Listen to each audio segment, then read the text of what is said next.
Welcome to another session of the Couples Clinic. I'm Bruce Wadzeck, a minister with the Princeton Church of Christ, and I'm going to share with you some of the insights that I have from counseling people over 45 years and doing research into couple interaction.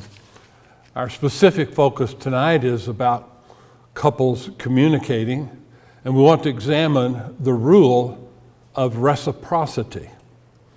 Not a word that maybe we're used to hearing, but reciprocity means that we should try to repay in kind what other people give us. This sense of indebtedness tends to be found in every culture. It's not unique to the Western civilization. It's not unique to America. That, in effect, if somebody does something good for you or helps you in some way, you naturally feel the need to, in kind, help them in return. And the specific thing I want us to focus on tonight is that you need to give your partner the gift of active listening. Listening is way underrated. And being a good listener may be the secret to solving problems between couples. You know, it's the principle that Jesus expounded when he said, do good unto others as you would have them do unto you. Now, resolving couple disagreements requires that people be active listeners. If you're not an active listener, number one, you won't understand exactly where your partner's coming from. And if you don't actively give them feedback, maybe you are listening, but they don't believe you are listening because you're not giving them effective feedback. The three things that, as an active listener, you need to know.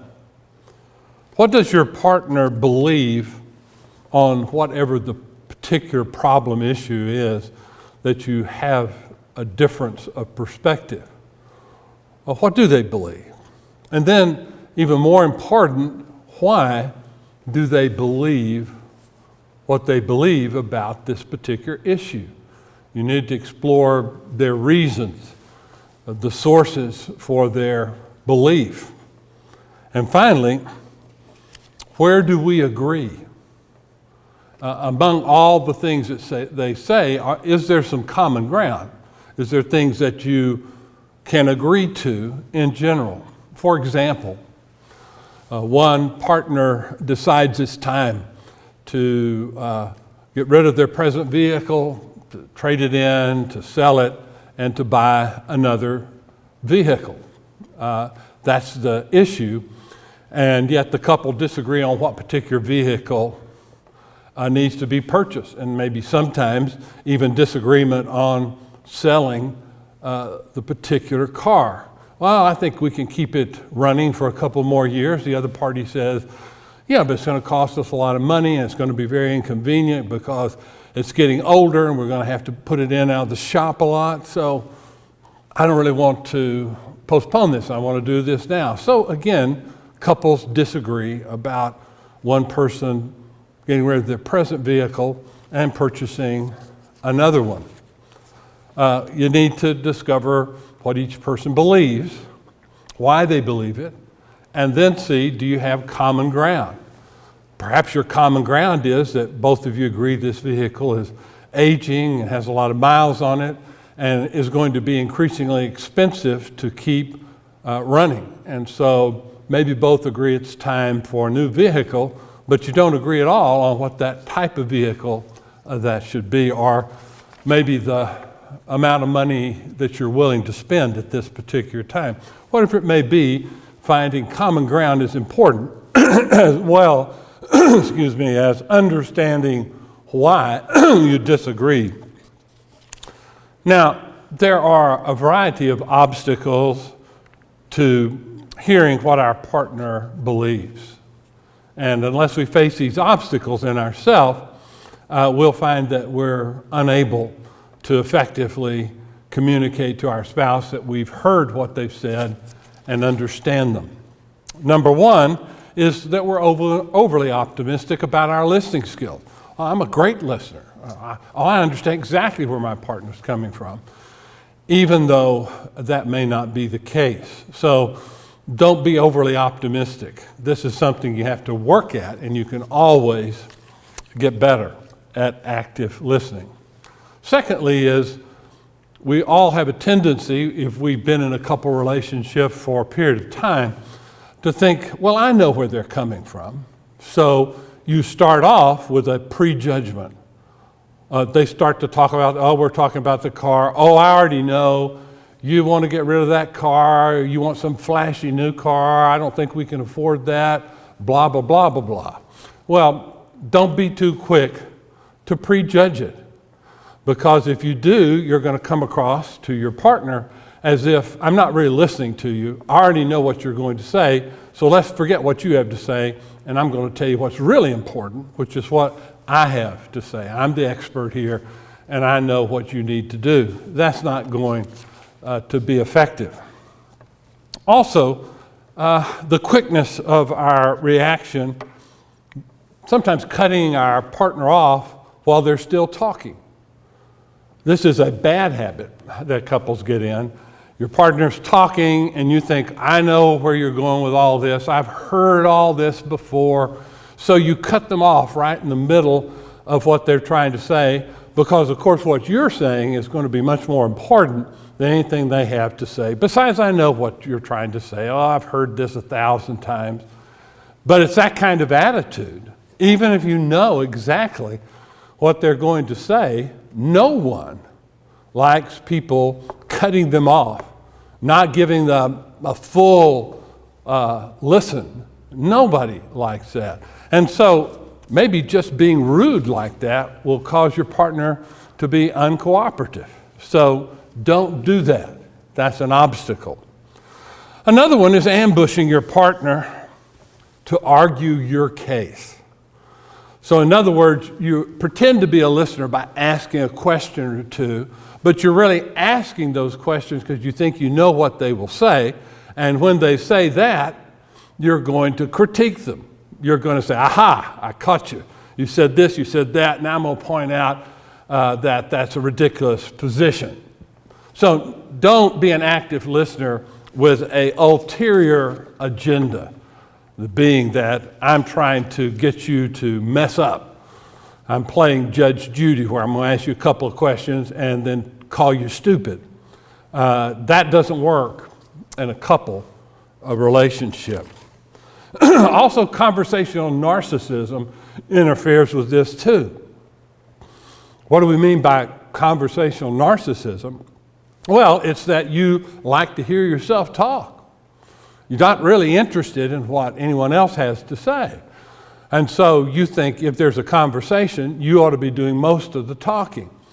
And of course, if you just go on and on and on, dominate the conversation, cut your partner off when they try to say anything, that kind of narcissistic attitude will be a guarantee to alienate your partner and to frustrate them, and so you're not going to get a resolution, not necessarily because you disagree so much, but by the disagreeable way that you're going about interacting. And then finally, most important of all, is sometimes we forget to summarize what we think we have heard our partner say before we respond. What do I mean by that? Your partners talk for a couple minutes about what they think about the subject, as we alluded to earlier, maybe about getting rid of one car or purchasing another.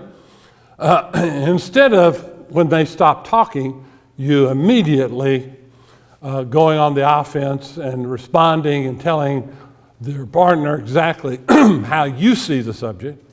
The first thing you ought to do is to summarize what you've heard your partner say. Say it in a kind of humble way, like, if I understand you correctly, what you're saying is that you really believe you need to get rid of this car. It's going to cost too much money to maintain it, and that you'd really prefer to buy a brand new car and a particular model and make of that car. So if I heard you correctly, this is what I heard you say. Now, that tells them that you've been listening. In other words, just because you sat there and just went, doesn't necessarily tell them you heard them or understood them. Also, you may think you understood them, but by summarizing what you heard them say, they can say, well, no, that's not what I was saying. Of course, sometimes they just didn't communicate well what they were saying. Sometimes in listening, you didn't pick up on all the clues. Doesn't matter whose fault that is. If you stay in an active listening mode, you'll just say, oh, okay, well, tell me more, and listen again. So what you're saying is that you think it's time to get rid of your car because it's going to cost too much to maintain it and be too difficult. But you don't think you have to get a brand new car. You're open to getting a brand new car, but it doesn't have to be brand new. So again, by listening and by summarizing to your partner, you're telling them, you're important, I'm listening to what you say, and I get it. I hear what you're saying. And by responding to them, by telling them what you heard, you're not agreeing or disagreeing with it. You're simply telling them, I'm listening. And so once a person knows you've really listened to them and you do understand where they're coming from, they're going to be much more willing to listen to you, reciprocity, and hopefully summarize what they hear you say so that you can really engage in constructive dialogue rather than bickering and arguing and each partner feeling like, well, you're not listening to me, you don't understand where I'm coming from, because you get nowhere if your partner believes that you're not really listening, that their opinion's not really important, that you really don't understand them. That sometimes is the issue. Rather than what kind of car we're going to get, whether we're going to sell this car or trade it in, these technicalities that you squibble over are not the real issue. The real issue is, are you listening? Are you listening to what I have to say? Do you understand me? Next, explore the various sources of why your partner believes what they do on the subject.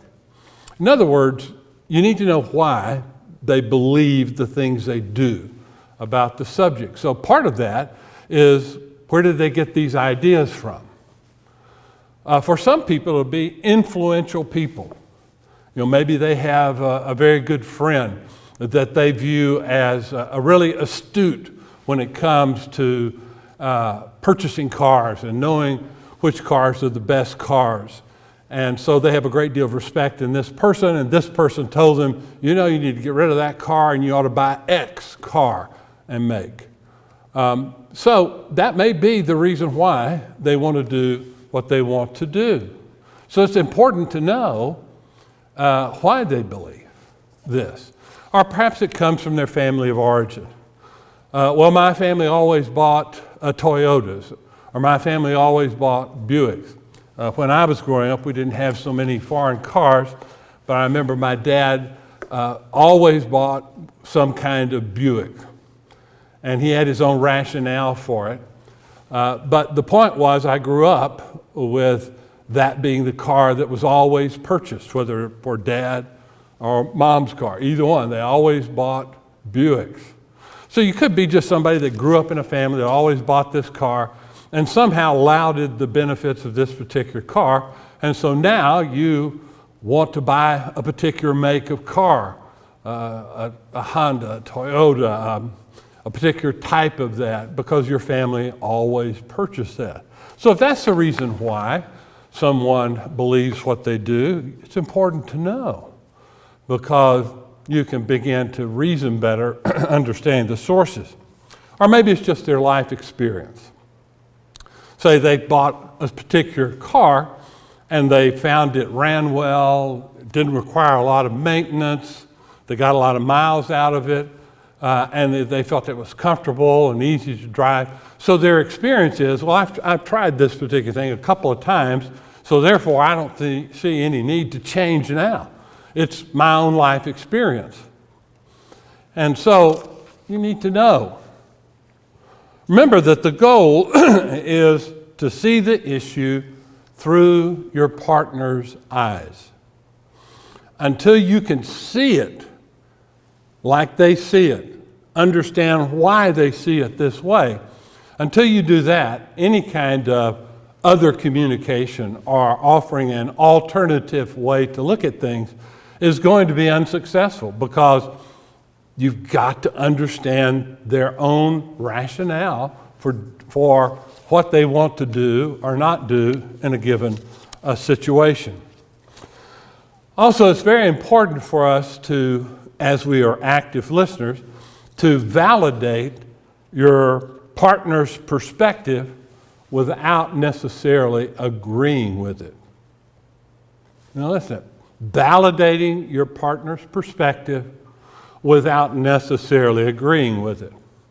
For example, if their line of reasoning is that, I've always bought this type of car from this particular company, and it's always worked well for me, you can validate that by saying, well, I can understand why you feel that way.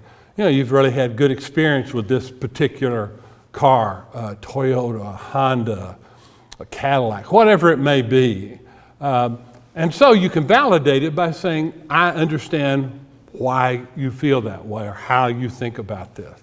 And if I had the same experience, probably I would see it the same way. So you're validating. No, they're not an ignoramus. No, they don't need to sit down and shut up. No, I validate. I see why you see things the way you do. And if you can convince your partner, I'm listening to you, I understand you, I even validate, that's a logical conclusion from your life experience, and so I understand. That helps your partner feel more relaxed, not feel like they're attacked if you disagree with them, or you offer an alternative insight into what, in this case, as we're using an example, whether they should get rid of their car now and what kind of car they should buy for the future. And then finally, you need to constantly work with your partner in cultivating common ground. Cultivating common ground. Instead, we tend to focus on the things we disagree with. Maybe we agree with this, but we disagree with this, and so we're always over here on the disagreement side. And over a period of time, because we bicker over what we disagree about, sometimes we get the impression we don't really have anything we agree on. So instead of emphasizing the differences, initially emphasize your common ground. For example, look for what is right, not merely wrong, with your partner's position. Look at what, in their way of thinking and their rationale, makes good sense that you would agree with as well. For example, maybe the reason why your partner wants to sell or trade in their particular vehicle is that it's got a lot of miles on it, and it's beginning to increasingly cost a lot of money to keep it maintained and keep it on the road. And so maybe that's the common ground. Well, we both agree that you really need to get another car. So instead of emphasizing, but you want this, and I don't think that's a good one, you should do this versus that, you should listen to my perspective. We need to emphasize common ground. Refrain from discounting the views your partner has. Well, I see why you see that, but you really don't know what you're talking about because you don't really understand cars. You're saying this about that, but that's not really true, et cetera, et cetera. No one wants to think that their view doesn't count, that their perspective is so off that you just discount it entirely. Well, let's just put all that aside because obviously you don't know what you need to know. And then focus on potential areas of agreement rather than differences. and look at what do you both value. Now, for example, maybe both of you value, well, we need a car that's safe. You never can tell when you're in an accident, and we want to have a car that's going to be safe so the kids don't get hurt, so no one gets hurt. Another common value might be we want a car that gets good gas mileage. Gas goes down, but then it goes up, and so we don't want a big gas guzzler of a car. So maybe you agree on that. So whatever the common ground is, try to emphasize that and use that as a starting point, if you will, a launch pad for then getting into potential disagreements. If you show real interest in understanding your partner's perspective and position, you give them good feedback, you find common ground, then you will likely see that they reciprocate. They'll listen to you more. Perhaps they'll even follow the habit of summarizing what they understand you to be saying so you can be sure they understand what you're trying to say. But if you're an active listener, there's a much better chance that this will encourage your partner to be a better listener. Good listening skills lead to others willing to hear us. So this powerful principle, this rule of reciprocity, can work for us if we're willing to extend to our partner what we would in turn like to receive from them. Everybody wants to be heard. And if you can communicate with active listening skills to your partner, I'm listening, I heard what you said, I understand what you said, I can even validate aspects of your perspective without being quibbling about small points initially. And so once the partner feels listened to and heard and understood, they're going to be much more willing to listen to you and discover their certain different perspectives and maybe be willing to hear what you have to say and reconsider their own position in light of what you have to say. And so I found, without fail, that unless partners learn to be active listeners, they're never going to resolve anything. But that people, even when only one party's an active listener, that one party's gift of active listening can encourage their partner to resolve things. And in the end, what do we want? We want to find common ground and to resolve our differences. And one of the keys is the rule of reciprocity. I pray that you can take advantage of that for the good of your relationship.